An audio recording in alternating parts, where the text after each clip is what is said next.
video is to discuss a topic that some of us, or maybe most of us, have experienced from time to time when you are knitting or crocheting, and that is all the aches and the pains that you get from it. Isn't that right? I know I'm not the only one. I know for me personally, I suffer from a lot of neck and back pain, and I have a lot of pain in my hands, particularly my fingers and my wrists. So I'm making this video to give you guys a few tips and exercises that you can do to relieve that pain, that pressure, that tension you may have, so that you can continue crafting on, because I know it's what you love to do just as I like to do it, and I don't want to have to stop anytime soon. So the first thing is your neck and your back. Why do we have pain there? Because we have terrible posture. And I know I say that about myself because I crochet in bed. And that's like the worst thing you can do, I know. But I do that while I'm watching TV at night, and I have a lot of neck and back pain. So to combat this, the smart thing to do would be, first of all, to have good posture. And second of all, to sit in an upright chair with your feet planted on the floor. And that will help a lot with your neck and back pain. Another thing that will help with tension in your neck is if you do these exercises where you roll your head back and then you roll from side to side. And that actually feels pretty good. So you can do something like that. And then as far as the tension that you may be feeling here in your neck and shoulders, you can do this exercise where you lift your shoulders up, hold for a few seconds, and release. Do it again, and release. And do that a few times, and that will definitely help. However, nothing is going to help you more than taking frequent breaks. Again, I'm saying that to myself too, because I can crochet for hours at a time without stopping, and that, people, is bad. Really bad for us. We can't do that to ourselves. If you want to continue crocheting, knitting, whatever craft you're doing, you have to take frequent breaks. Very important, you guys, okay? So that's what we're going to do. We're going to take frequent breaks and then come right back to our work and do it again. Okay? So those are simple little exercises that you can do. And of course, stretching in general. Just stretching your back out. You can do one of these. Pull your arms up behind you. That helps with your shoulders and your upper back.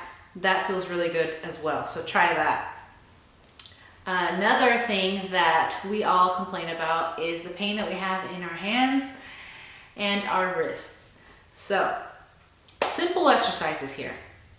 For your hands and fingers, you're going to take your palms face out and you're going to close your fists. But when you do, touch the bottom of your palm and squeeze tightly, just for a couple of seconds, and then open it, but then go to the middle of your palm and close and squeeze. And when you release, now go to the base, right here, and squeeze and release. So again, bottom of the palm to the middle and to the top. For your fingers, of course, what you can do is do one of these where you stretch them out really good. You can even pull on them like this, apply pressure. Not too much pressure, of course, you don't want to strain anything. For your thumbs, very important. Extend your right hand out, take your left hand over your right thumb, and just pull and kind of just bend it down. You can feel the tension. Yeah, you can feel it pulling. Then release. Don't pull too hard, of course, and do the same thing for the other hand. Pull, pull it, and release. And keep doing that with your hands. Also, it's just a simple applying of pressure here in the web between your index and thumb. If you apply pressure there and massage, that relieves a lot of tension. And what about your wrists? That hurts. And we want to avoid carpal tunnel, don't we? So something that you can do, and something that I love to do, which feels so good, is extend your arm out, kind of like, yeah, you're asking for something. And then apply pressure here, pull down on your fingers, and as you do, just stretch out. You want to make sure that your arm is straight out.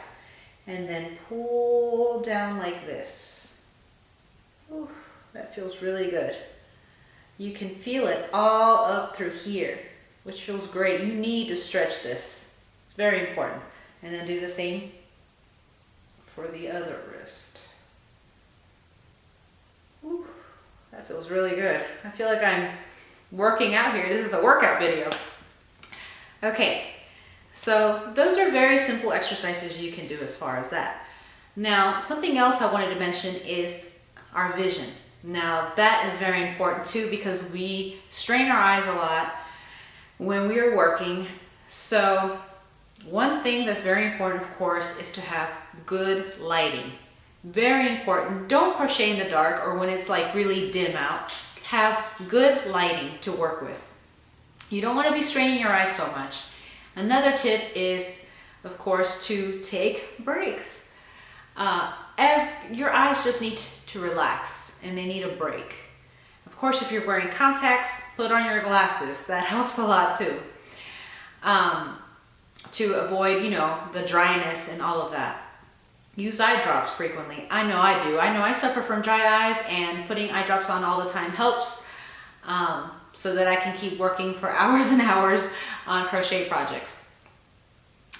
Last thing that I wanted to mention too, crocheting and knitting and those types of hobbies are very sedentary. It's true, we sit on our butts for quite a while without any sort of exercise. I wish you could burn calories from crocheting and knitting and those types of things, but you don't, not really. So again, when you take a break, do some more stretches, move around, walk, you know, march in place. Do what you gotta do to keep moving because that's very important too. You don't want to be out of shape or be unhealthy because again, those things will prevent you from continuing to do what you love. So take good care of yourself, take good care of these. These are your babies right here. And you will see that it will be much easier for you to continue doing what you love. So I hope all this was helpful to you and I'll see you in another video. Comment below, please. Let me know what you liked. If you have any other tips you want to include for everyone, that would be wonderful. And yeah, that's it. Subscribe if you haven't. Like this video, give it a thumbs up, and I'll see you next time. Bye.